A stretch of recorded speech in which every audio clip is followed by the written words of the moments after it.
Buenas tardes, estamos con el doctor Alfonso Montalvo, quien nos va a ilustrar un poco sobre el tema de cómo enseñar filosofía y su importancia dentro de la educación.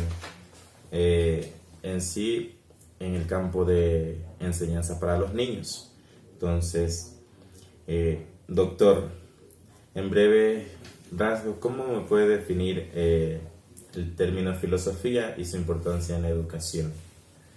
Bien, la filosofía es una visión general sobre la totalidad de la realidad. En esta visión general entran como ingredientes muy importantes la criticidad y la racionalidad. Es decir, yo pregunto sobre los distintos aspectos de la realidad, lo hago de manera crítica y racional y espero también unas respuestas críticas y racionales. ¿Qué significa esto? Que lo crítico y lo racional tiene que ver con el hecho de que no puedo responderme ni preguntarme ingenuamente y tampoco puedo ni preguntarme ni responderme de manera arbitraria. Tengo que estar entre estos dos polos de ingenuidad y arbitrariedad. Eso es lo que conocemos generalmente como crítica y racionalidad. Yeah. La importancia de la filosofía en la educación pues es evidente.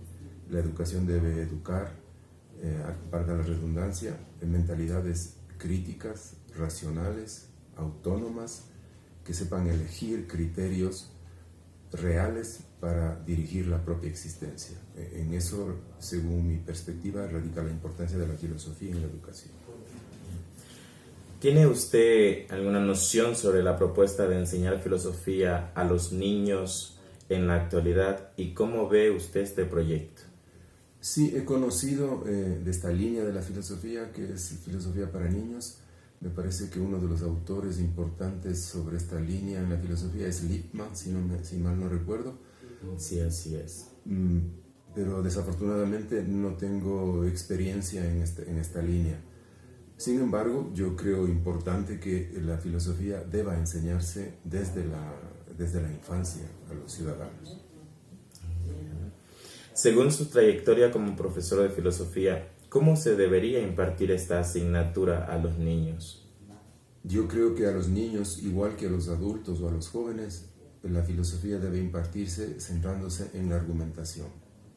Eso significa que exigir o pretender, intentar que cualquier afirmación, sean de los niños, de los adultos, de los jóvenes, se haga bajo principios de fundamentación de estas conclusiones o afirmaciones. Es decir, buscar premisas que validen lo que yo estoy afirmando o negando respecto de cualquier perspectiva de la que yo estoy discutiendo. En eso radicaría también para mí la educación, la filosofía para niños, en la argumentación, en darles a los niños parámetros de buena argumentación para que ellos puedan organizar su mente de manera racional y también después su existencia de manera racional. Esto implicaría que los niños lleguen a tener una autonomía de pensamiento que es muy necesaria en el mundo, dada la tecnología, los medios de comunicación, las redes sociales, que pueden desvirtuar el conocimiento que uno tiene de la realidad, y la argumentación sería una especie de cura de esta falseazón de la realidad. Ya, en lo que me ha comentado se notan algunos principios sobre el cómo enseñar esta asignatura a los niños, pero ¿podría mencionar así en concreto qué principios se deberían tomar en cuenta al momento de impartir la filosofía a los niños? Sí, yo voy a insistir en que la filosofía para niños debe centrarse en la argumentación.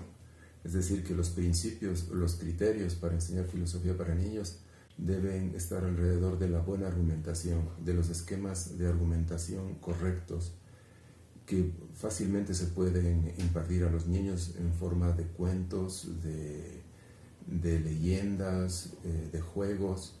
La buena argumentación significa que una afirmación o una negación que los niños hagan tenga las suficientes premisas y lo suficiente apoyo en las premisas para que sea correcta. Y educar a los niños en ellas me parece que es el criterio principal. Bueno, siempre nos recalcan el campo en que al enseñar la filosofía hay que despertar en los educandos ese criterio reflexivo y crítico. ¿Cree usted que con esta asignatura se despertaría en los jóvenes este carácter crítico y reflexivo en los niños durante toda su vida, o sería solo en el momento en que estudia y ya después esto como que quedaría atrás? Yo creo que la filosofía para niños sería efectiva en el hecho de que esta criticidad, esta racionalidad, no se ejerza solamente en el aula o en las clases, sino que vaya más allá y los niños empiecen poco a poco a utilizarla en su vida cotidiana, en la relación con sus otros compañeros, en su relación con sus familiares, con sus padres, con lo que pueden oír y ver en los medios de comunicación, en una tablet, en una computadora o en un teléfono. Yo creo que esa sería la ventaja. ¿Qué le recomendaría usted a los docentes en el momento de impartir esta asignatura? Yo suelo recomendar en mis clases a las personas que van a ejercer la profesión de profesor que se pongan en el lugar de los niños, que traten de explicar las cosas de tal manera que un niño de 8 años, una niña de 8 años les pueda entender sin ningún problema. Tener la capacidad de hablar un lenguaje sencillo, oportuno, pero a la vez crítico y argumentativo, me parece que es una cualidad esencial para ser profesor de filosofía para niños. Ya, usted me comentaba al principio, antes de entrar a la entrevista, de que usted era, el profesor Alfonso Montalvo. ¿Cuáles son sus asignaturas que imparte a los jóvenes en la Facultad de Filosofía? Yo tengo a cargo las materias de un área de la filosofía que se conoce como filosofía de la ciencia o epistemología, e incluyen materias específicas como teoría del conocimiento o filosofía del conocimiento, lógica, filosofía social de la ciencia, entre otras. Y estoy en esta línea, digamos, lógica y epistemológica de la filosofía. Bueno, le agradezco mucho por su tiempo y por permitirme realizar esta entrevista a su persona. Con mucho gusto.